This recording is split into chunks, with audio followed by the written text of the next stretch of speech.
Good morning. Good morning. I appreciate everybody coming out this morning. I want to give the media an update on the event last night at the Anna Prayer Mountain Church Retreat Center in Urbana. I want to give you some information about the now defendant.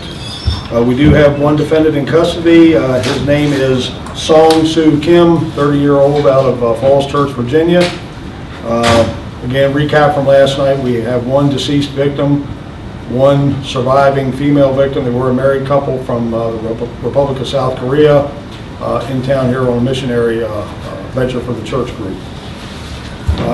I don't know anything yet about a motive. We haven't identified a motive or a reason for the attack. We don't know if it was random or a targeted attack at this point. The young man that's been charged has been in Frederick for about 5 days at that retreat center. Again, we don't know the reason why. The charges include one count of first-degree murder, one count of attempted first-degree murder, one count of second-degree murder, one count of attempted second-degree murder, and 2 counts of first-degree assault. A little bit about the scene last night, 7:45, we responded to that facility for a stabbing. On arrival, we found a very bloody crime scene. We found the 2 victims on the floor. Deputies went in, rendered first aid as best they could to the female victim. The male victim was dead on the scene. So at this point, I think probably if you want to ask questions, I can get out more information. How many people were there at the time of the stabbing? In the particular room where it occurred, there were 4 people. There were the 2 victims and 2 witnesses. In the charging documents, it said he was upset with Koreans. He wanted to attack Koreans and invade Korea. Can you explain what that means? I certainly can't get into his mind and explain that. Again, this goes to whatever potential motive. We don't know what the motive was. We don't know what the relationship was. Where did you find him? Was he still on the scene, or did you arrest him somewhere else? He was not. He had left the property and was walking along the roadway on Peters Road. He actually made a 911 call subsequent to the initial call saying that he was on the road waiting to be arrested. Have you recovered a weapon? We have not. We still have a search going on right now. We still have the property sealed off as an active crime scene. We're still processing, looking for the weapon. Have you heard something about them taking him in because he was having issues? The only thing I know that I can tell you standing here this morning, I know his mother brought him up to Frederick to this retreat center about 5 days ago. He's been in Frederick County for 5 days as far as we know. Do we know if he has any criminal history that we can talk about? Any? I don't know standing here right now. I haven't been made aware of any. What can you tell us about the murder weapon? It was a kitchen knife. Again, that's all I have right now until we locate the knife. Do you know how long it was? No idea. They were fairly deep wounds, puncture wounds. I mean, are you saying that it's something he might have gotten from the facility, or? Yes, we believe it was. We believe he entered the room where the stabbing occurred from the kitchen with a kitchen knife. What kind of room was it? Living room? It wasn't in the sanctuary or the chapel. It was a room apparently adjoining a kitchen area, probably some common type area. There was a small group of people that had met, and I think they were in the process of wrapping up their conversation. They were in prayer. It appears that there's a cluster of buildings, a red building with a cross, and then a white building that looks like a house near it. Is that part of the worship center, or which of the buildings were they in? I really can't answer that specifically about the buildings. Have you run any calls down there in the last couple of days, or dealt with him in the past couple of days? We actually had a situation Saturday. We answered a call down there. Actually, the defendant made a call himself to 911. He indicated to deputies that responded that he was really unsatisfied with the food at the facility. So beyond that, I really don't know. That was it? That was it. That was his complaint? There was nothing that indicated there were any problems there or with the individual. Can you go into details about what he was explaining to investigators last night? He was saying he was very angry and wanted to attack Koreans. I'm not going to get into that. I can't speak to it, and also I don't want to jeopardize any facts of the investigation. Do you believe that he had some premeditation forethought before stabbing this? Again, I won't speculate. I can only say, as an investigator, I would say, in my mind, looking at that crime scene and looking at how it occurred, I would think there was premeditation. Do we know how long the couple who were attacked had been in the country? You said they were from South Korea? A short time. They were here as missionaries on visas. That's one of the reasons we can't release the names at this point. We're working through the embassy now to make sure that family members in Korea are made aware of the death and injury. I thought I heard something about somebody said a congregation. Was there a church service that was taking place in close proximity? to You know, I where- don't know that. All I can tell you, at the point where the attack occurred, in that room, there were 4 people. There were the 2 victims and the 2 witnesses. Were they staying at that church retreat, the victims? I don't believe they were, no, sir. Can you please describe the crime scene when you were? It was a very bloody, brutal crime scene. The wounds included stab wounds, a number of slashing, cut wounds, a lot of blood. Again, some of the deputies that went into that crime scene were pretty disturbed about what they saw. They actually did a lot by rendering first aid, and I believe they saved the woman's life by using a tourniquet to stop the bleed. Did any of the witnesses try to intervene to help the victims? I don't know that. What did they make the tourniquet out of? Pardon me? Did they have the tourniquet with them, or did they make? Actually, our deputies are all issued first aid kits, which include a field tourniquet or a combat-style tourniquet that we've been trained to use. Do you know if the defendant had any particular malice toward these 2 individuals, or were they just a target of opportunity? Again, it goes back to speculation and motive. Without knowing the motive, without knowing whatever relationship there could have been or would have been, I just can't say. And he was at Falls Church, do you know, was he a citizen of this country? He is an American citizen. I don't know if he was born in the United States, but currently he is an American citizen. What's the medical, have you gotten a medical update on the? I have. The surviving victim has been through surgery early this morning. She is alert, she's conscious, she's answering questions.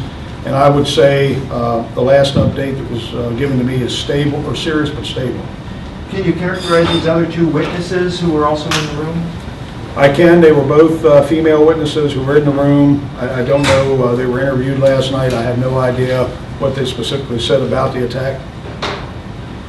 Are there no language issues or anything? You don't need like a liaison? There were some language barriers. However, we had a local career firefighter who responded, who helped us out in the interpretation. We also last night had help from Montgomery County Police. A young officer came up who was able to sit in on the interviews, and he was a certified interpreter. So that really helped us. Can you give us just a gut check on this? I mean, as Americans, we hold these places of worship in high regard, and the idea that there would be this kind of outbreak of incredible violence in a place where people go to worship, what do you make of this? You know, I don't know what to make of anything anymore, to be very honest with you. I'll tell you, it's funny, because last night when this attack occurred, I was in Baker Park, downtown Frederick, at the concert. My first thought was, you know, with what we're dealing with across this country, what if something were to happen here? How do we respond? How do I respond? And no sooner had I had that thought than I get the page, we have this stabbing at a church in Urbana. So I don't know what to make of it, to be very honest. I don't think people are safe anywhere anymore. Can you tell us anything about the circumstances of Mr. Kim, I believe it is? Like whether he was staying at the church, was he homeless? Was he? I wouldn't say homeless.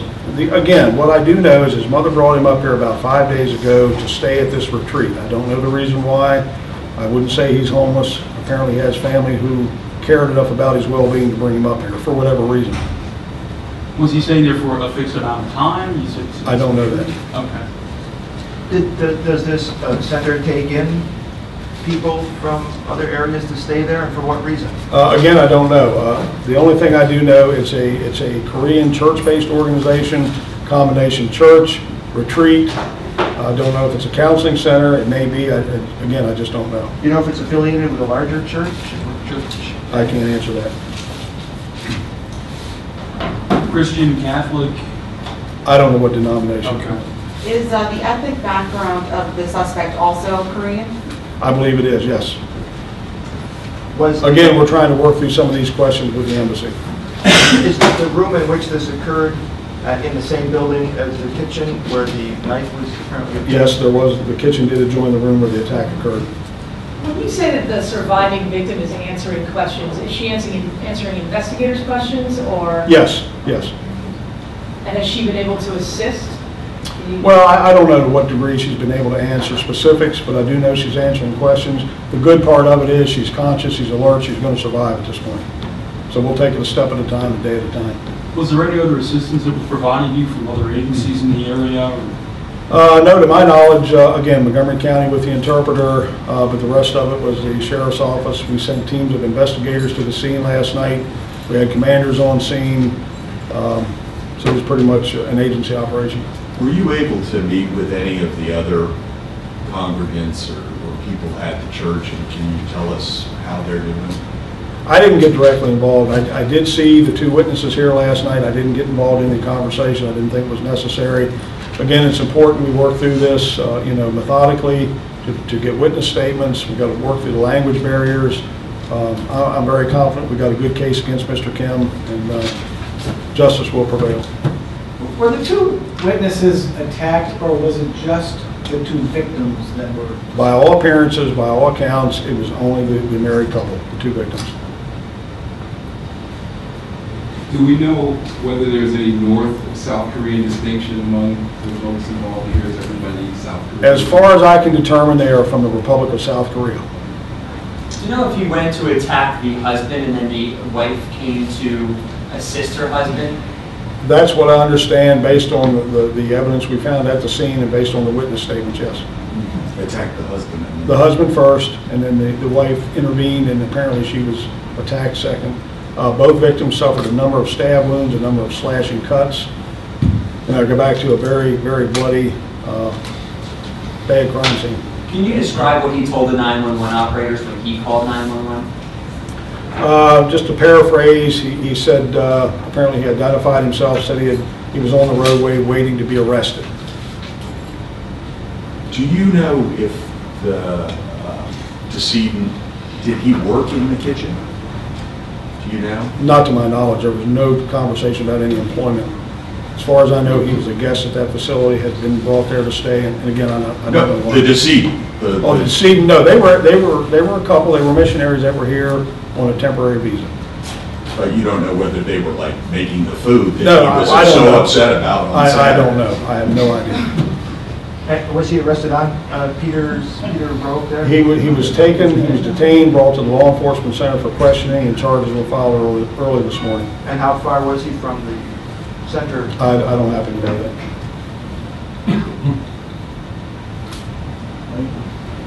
Anything else?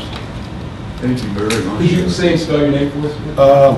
Sheriff Chuck Jenkins, Jenkins. I appreciate your patience and coming out this morning, and at this point, this may probably be the last press conference. Thank you. Thank you, sir. Thank you, Sheriff. Yeah, no problem.